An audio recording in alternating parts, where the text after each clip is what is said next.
Hey everybody, another video here, but this one's a little bit different than some of the videos we've been posting lately.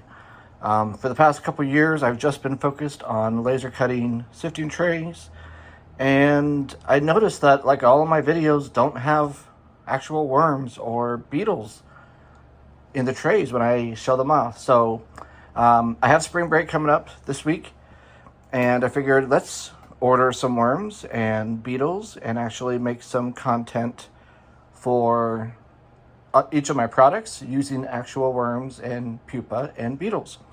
And so that's what I'm going to be doing soon.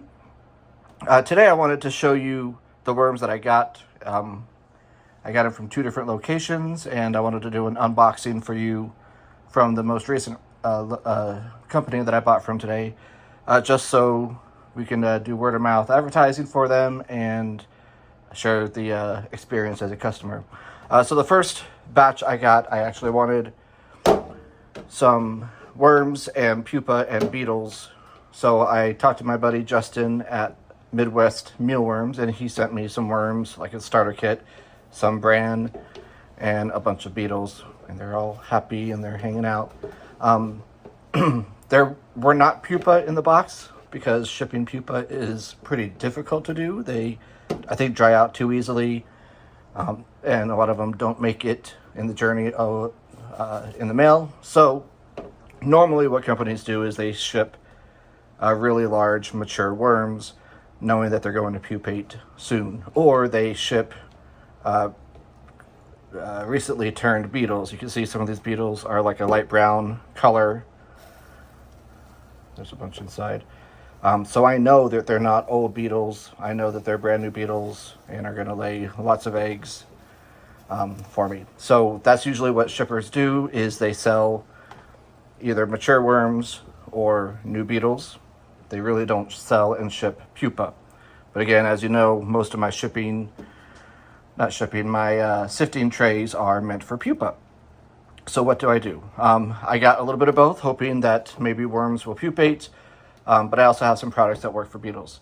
The only issue is that these worms are pretty small. I don't know that Justin had super large worms to ship, or maybe there's a communication issue and he didn't know that I wanted more pupa than worms.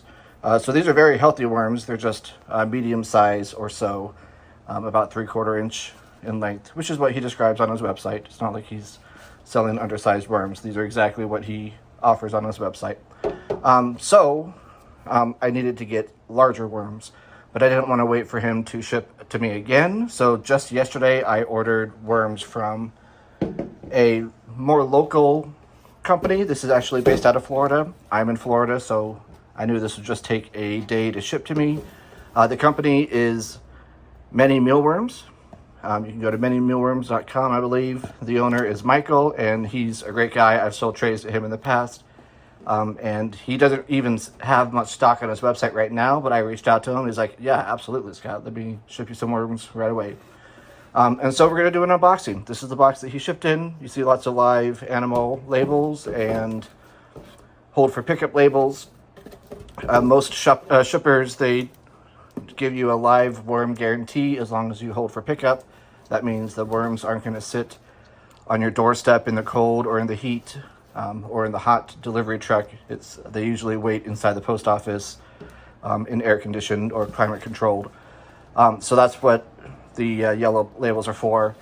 I strongly recommend doing hold for pickup if you're a seller or if you're a customer. But let's go ahead and cut this open and see what it looks like inside. From the outside, I see plastic bagging, which is interesting. Most shippers use like a mesh bag or a muslin cloth. Or a cup of some sort with air vents in it. But here I see a plastic bag, so that's very curious. Hopefully it's a good thing. And he's found a new way. Oh, look at that.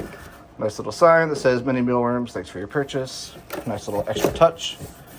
All right, and so here are the worms. Now it's in a bag, but it's not just a regular bag. If you look closely, I don't know if you can see it, there's thousands and thousands of micro holes in this bag. So small enough for the worms to stay in, but large enough for air to flow. and there's lots of air inside of the bag. And it's actually 2 bags, so he's got like a backup system bag.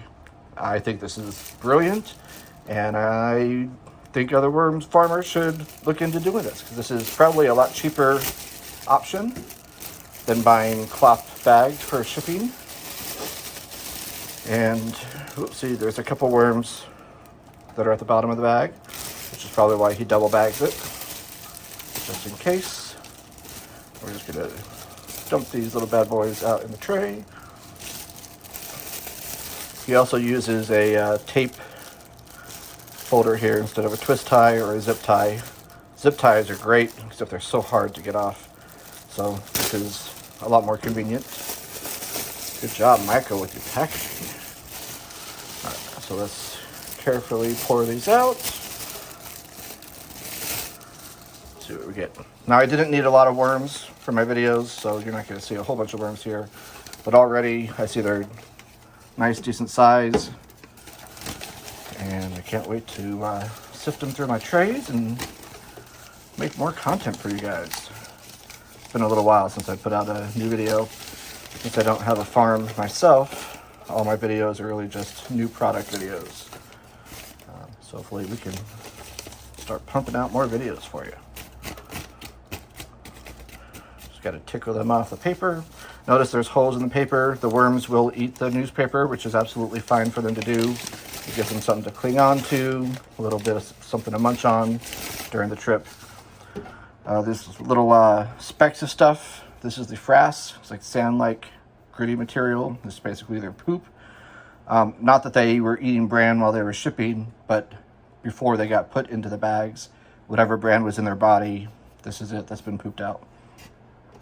I think this is about 250, maybe 500 worms. It's been a while since I've eyeball counted, but already you can see that they're larger than the other worms that were sent to me. So that's a great start. These are probably going to pupate a lot sooner than this batch will. So awesome. And I have a couple stages of mealworm sizes now. I'm very tempted to just continue farming these worms like I used to. Oh, there's a beetle here. But the problem is I have developed a bad allergy to the frass, which is why I stopped raising worms like 3 years ago now. So as much as I am scratching my itch right now, wanting to get back into this, it's probably for the best that I don't. But it'll be fun. I do have, let's reach over here, a bag of bran that I can throw in here. And I'll cut up some carrots next after we finish filming, so they have some moisture, because they're probably thirsty. Alright, so that's it with the video. You know what, go ahead and mix these in. So you see a lot of frass on the top, because they've been eaten for a couple days now. Alright, and that's it. So just so you know, I am coming out with more videos probably in the next few days or the next coming weeks. I'm going to try to stagger them so I don't run out of content for a while. So keep an eye out for that, and you'll be able to see my products, my trays, my sifting sets, my sifting towers in action with actual worms and beetles and hopefully pupa soon. All right, take care, guys.